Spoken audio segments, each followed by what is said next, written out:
क्या आपने देश के प्रधानमंत्री नरेंद्र मोदी को नहीं देखा? कुछ भी कहिए साहब, आप मानो ना मानो, ये राजनीतिक विषय नहीं है, ये भाव का विषय है, ये भक्ति का विषय है, ये आस्था का विषय है, ये श्रद्धा का विषय है।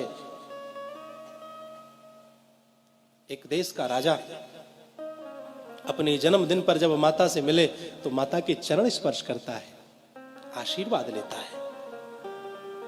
चादर और फादर का समय चला गया साहब, क्षमा करिएगा।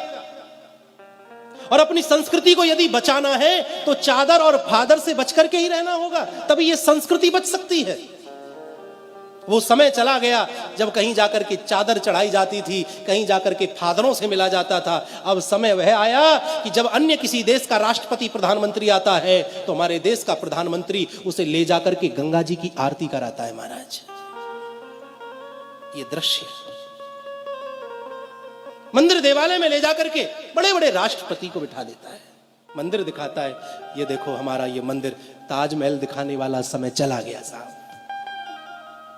इस देश की संस्कृति को मजबूत किया जा रहा है और फिर भी हिंदू ना समझे तो फिर समझ नहीं सकता। वो संवैधानिक दायरे में है, वह आपको स्पष्ट रूप से नहीं कह सकता, वह आपको झलकियां दिखाता है। जब वह पशुपतिनाथ में जाकर के 8-8, 10-10 घंटे बैठ करके ध्यान लगाए और जब बाहर निकले मस्तक पर त्रिपुंड हो, गले में रुद्राक्षों की माला पड़ी हो, तो वह संकेत देता है, देखो मैं राजा बन गया हूं लेकिन अपने सनातन धर्म को मैं भूला नहीं। जिस प्रकार मुझे प्रधानमंत्री होने के बावजूद भी हिंदू होने पर गर्व है, उसी प्रकार प्रत्येक हिंदू को अपने हिंदू होने पर गर्व करना चाहिए।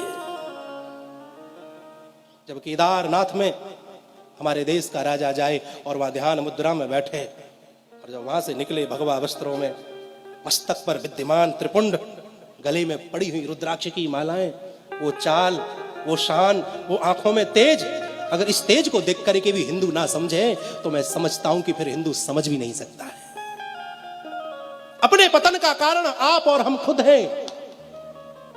हमने मस्तक पर चंदन छोड़ दिया, हमने चोटी रखानी छोड़ दी, हमने गले कांधे पर जनेऊ धारण करना छोड़ दिया, जिह्वा से हमारे मंत्र गायब हो गए। अपने पतन का मुख्य कारण तो हिंदू है। कितने आताताई हुए महाराज, बड़े बड़े राक्षस इस पृथ्वी पर जन्मे, वह सत्य सनातन धर्म को नष्ट नहीं कर सके। ये तो किस खेत की मूली है महाराज, मूली तो बहुत बड़ी होती है, ये तो हमारे लिए मामूली है। बशर्त यह है कि हिंदू को एक होना चाहिए, एक होना आना चाहिए।